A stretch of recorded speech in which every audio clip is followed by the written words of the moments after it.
Hello everyone, আশা করি সবাই ভালোই আছেন। আজকে আমি কিছুক্ষণ আগে বাংলা ব্যাকরণ রিভিশন দিয়েছি। তো রিভিশনের সময় আমি বাংলা ব্যাকরণের যে আলোচ্য বিষয়, এই টপিকটা আমি সুন্দর করে নোট করেছি, হ্যাঁ?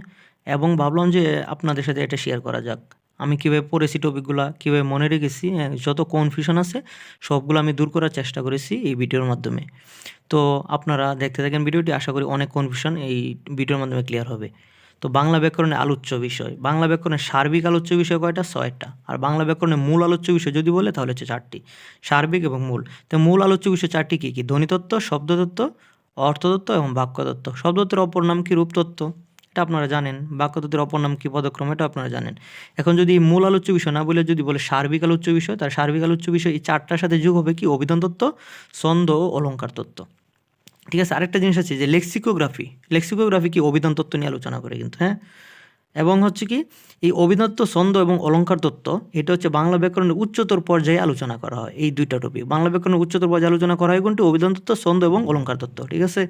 এখন কথা হচ্ছে এই ধ্বনিতত্ত্ব, শব্দতত্ত্ব, অর্থতত্ত্ব, বাক্যতত্ত্ব এইগুলাতে আমি কোন বিষয়গুলো নিয়ে আলোচনা করা হয়, এটা আমি কীভাবে মনে রাখবো, হ্যাঁ? এটা কীভাবে মনে রাখবো তাই হচ্ছে আমি সুন্দর টেকনিকের মাধ্যমে এবং হচ্ছে বুঝে বুঝে আমি এটাকে আলোচনা করেছি। তো ধ্বনিতত্ত্ব মনে রাখবেন, ধ্বনিতত্ত্ব হচ্ছে কি সবসময় ধ্বনি এবং বর্ণ সম্পর্কিত বিষয় নিয়ে আলোচনা করা হয়। ধ্বনি এবং বর্ণ, কারণ কি? বর্ণ কেন? কারণ হচ্ছে বর্ণ কি? ধ্বনির হচ্ছে লিখিত রূপ কি আমরা বলি বর্ণ। তো ঠিক আছে, তো ধ্বনি এবং বর্ণ সম্পর্কিত বিষয় নিয়ে আলোচনা করা হচ্ছে ধ্বনিতত্ত্ব। তো ধ্বনি এবং বর্ণ সম্পর্কিত কী কী বিষয় আছে?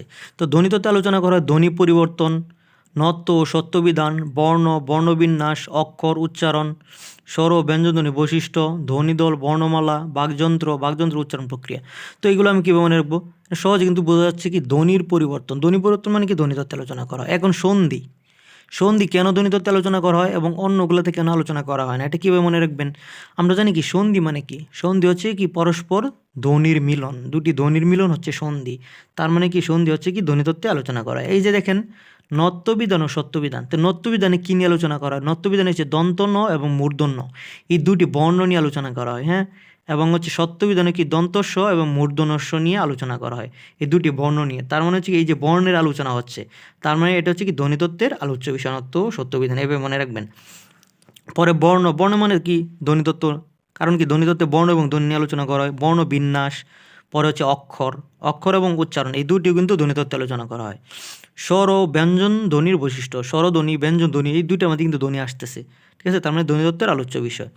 পরে ধ্বনিদল, বর্ণমালা, এই দুইটাই কিন্তু এই যে ধ্বনি বর্ণ দুইটাই আছে কিন্তু এখানে, তার মানে ধ্বনিতত্ত্বের আলোচ্য বিষয়। পরে বাকযন্ত্র, বাকযন্ত্রের উচ্চারণ প্রক্রিয়া। আমরা জানি কিন্তু এই যে বাকযন্ত্রের মাধ্যমে কিন্তু ধ্বনি সৃষ্টি হয়। ঠিক আছে? বাকযন্ত্রের মাধ্যমেই ধ্বনি সৃষ্টি হয়, তাই হচ্ছে বাকযন্ত্র, বাকযন্ত্রের উচ্চারণ প্রক্রিয়া হচ্ছে কি ধ্বনিতত্ত্বের আলোচ্য বিষয়। ঠিক আছে? এখন দেখবো আমরা কি অর্থতত্ত্বে কী কী আলোচনা করে। অর্থতত্ত্ব, অর্থ, এই বিপরীতার্থক শব্দ মানে কি? বিপরীত অর্থযুক্ত শব্দ। ঠিক আছে? এই কথাটা দ্বারা বোঝায় কি? বিপরীত অর্থযুক্ত শব্দ। সমার্থক শব্দ মানে কি? সম অর্থ। ভিন্নার্থক মানে কি? ভিন্ন অর্থ। এই সবগুলোর মধ্যে কি অর্থ আছে, হ্যাঁ? আর সহজভাবে মনে রাখা হচ্ছে কি যে থয়রেফ থাকবে যেগুলো, এগুলো হচ্ছে কি অর্থতত্ত্বের আলোচ্য বিষয়। তো সবগুলোই তো থয়রেফ থাকবে না, তাহলে কীভাবে মনে রাখবেন? তো দেখেন এই যে শব্দের অর্থবিচার, অর্থের বিভিন্ন প্রকারভেদ, পরে হচ্ছে গৌণার্থ, মুখ্যার্থ, বিপরীত শব্দ। এই যে বিপরীত শব্দ মানে কি? বিপরীতার্থকের বিপরীতার্থক শব্দেরই তো নামই তো বিপরীত শব্দ। ঠিক আছে না? পরে হচ্ছে প্রতিশব্দ, প্রতিশব্দ মানে কি? সমার্থক শব্দ। তো এইগুলো প্রতিশব্দ, বিপরীত শব্দ হচ্ছে অর্থতত্ত্বের আলোচ্য বিষয়। এখন হচ্ছে বাগধারা, সবচেয়ে যে ইম্পর্টেন্ট এটা হচ্ছে বাগধারা। তো বাগধারা নিয়ে একটি দ্বিমত আছে। পুরাতন যে বইগুলো আছে মানে 2019 যে আগের বইগুলো আছে সে অনুসারে হচ্ছে বলা হয় যে বাগধারা হচ্ছে বাক্যতত্ত্বের আলোচ্য বিষয়। ঠিক আছে? কিন্তু যে বর্তমান যে আপডেট ভার্সন বইগুলো আছে এগুলোতে হচ্ছে কি বাগধারা হচ্ছে কি বলা হচ্ছে যে আমার অর্থতত্ত্বের আলোচ্য বিষয়। তাহলে আমি কোনটা আনসার করবো পরীক্ষায় আসলে? পরীক্ষায় আসলে অবশ্যই আনসার করবো অর্থতত্ত্বের আলোচ্য বিষয়। ঠিক আছে? হ্যাঁ, কারণ কি? কারণ হচ্ছে বর্তমান বই অনুসারে আমি অর্থোত্তর দিব। আর এর ব্যাখ্যাটা হচ্ছে কি? বাগধারা মানে কি? একটি শব্দগুচ্ছ, ঠিক আছে? যা হচ্ছে বিশেষ অর্থ দেয়। যেমন কি? হযবরল। তো হযবরল মানে কি? একটি শব্দগুচ্ছ। এর অর্থ হচ্ছে কি? মানে বিশৃঙ্খলা বা এলোমেলো। ঠিক আছে? তো এই যে একটি শব্দগুচ্ছ একটি বিশেষ অর্থ প্রদান করতেছে। তাই হচ্ছে কি বাগধারা হচ্ছে আমার কি অর্থতত্ত্বের আলোচ্য বিষয়। এখন কথা হচ্ছে কি? যদি অর্থতত্ত্ব না থাকে অপশনে তাহলে কোনটা দেখাবো? তাহলে অবশ্যই বাক্যতত্ত্ব দিব। ঠিক আছে? কিন্তু বাক্যতত্ত্ব অর্থতত্ত্ব থাকলে অর্থতত্ত্বই আমরা আনসার করা শ্রেয়।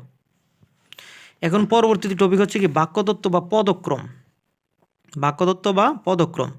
তো বাক্যতত্ত্ব কি? বাক্য সম্পর্কিত যে বিষয়গুলো আছে সেগুলো নিয়ে আলোচনা করা। যেমন বাক্য, বাক্য প্রকরণ, বাক্য রূপান্তর, সকল প্রকার বাক্য, যত বাক্য আছে যেমন সরল বাক্য, মিশ্র বাক্য, জটিল বাক্য, যত বাক্য আছে সবগুলো হচ্ছে বাক্যতত্ত্বের আলোচ্য বিষয়। মানে এক কথায় প্রকাশ, বাক্য সংকোচনের অপর নাম হচ্ছে এক কথায় প্রকাশ, ঠিক আছে না? তার মানে বাক্য সংকোচন যেহেতু বাক্যতত্ত্বের আলোচ্য বিষয়, তো এক কথায় প্রকাশ কি বাক্যতত্ত্বের আলোচ্য বিষয়। এখন এর একটা টপিক আছে কনভেনশনমূলক, যে পদ পরিবর্তন, এটা হচ্ছে বাক্যতত্ত্বের আলোচ্য বিষয়। কিন্তু মনে রাখবেন, যদি পদ পরিবর্তনের জায়গায় যদি বলে পদ প্রকরণ, তাহলে কিন্তু এটা শব্দতত্ত্বের আলোচ্য বিষয় হবে, ঠিক আছে? তো পদের সাথে মিল আছে, তাই হচ্ছে কি এটা বাক্যতত্ত্ব হচ্ছে কি পদ পরিবর্তন হচ্ছে বাক্যতত্ত্বের আলোচ্য বিষয়, কিন্তু পদ প্রকরণ বললে কিন্তু শব্দতত্ত্বের আলোচ্য বিষয়, ঠিক আছে? এটা কিন্তু একটু মাথায় রাখবেন, এটা একটু কনফিউশনমূলক। পরে আরও কী কী আছে?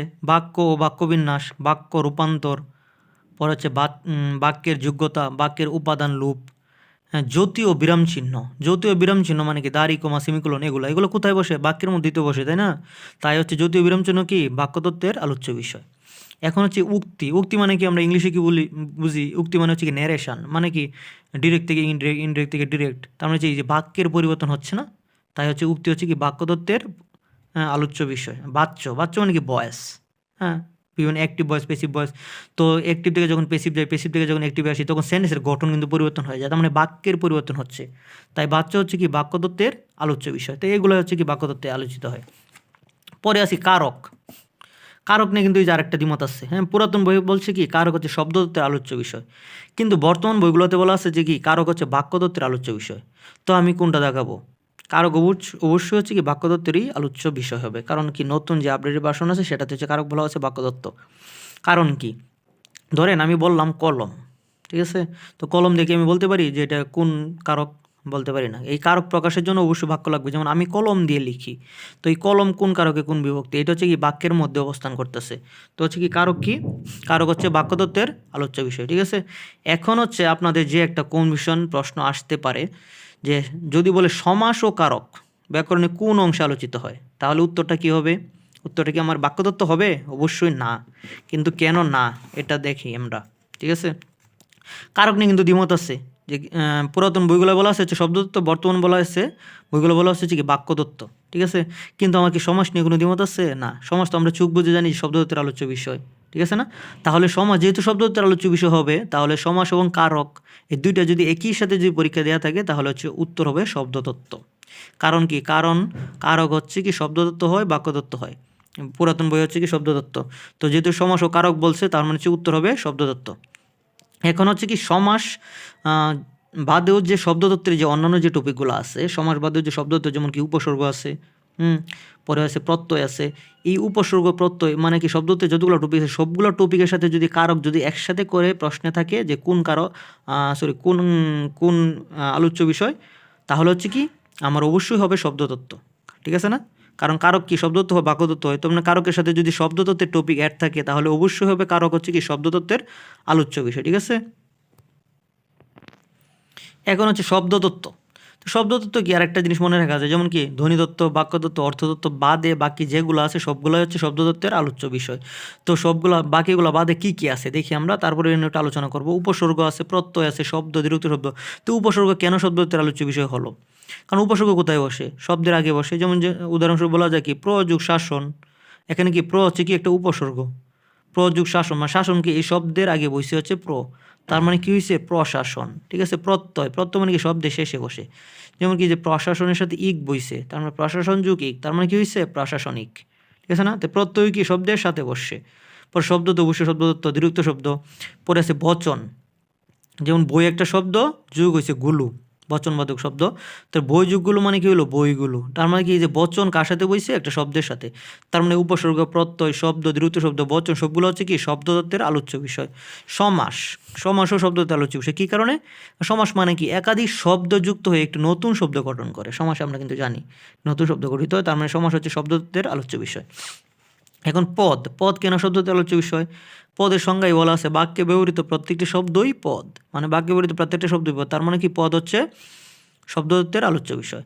এখন হচ্ছে ক্রিয়ার কাল, এটাও কি শব্দতত্ত্বের আলোচ্য বিষয়, কারণ কি ক্রিয়া তো নিজে একটা পদ, তাই না? তো ক্রিয়া নিজে একটা পদ, তাই হচ্ছে ক্রিয়ার কালও শব্দতত্ত্বের আলোচ্য বিষয়।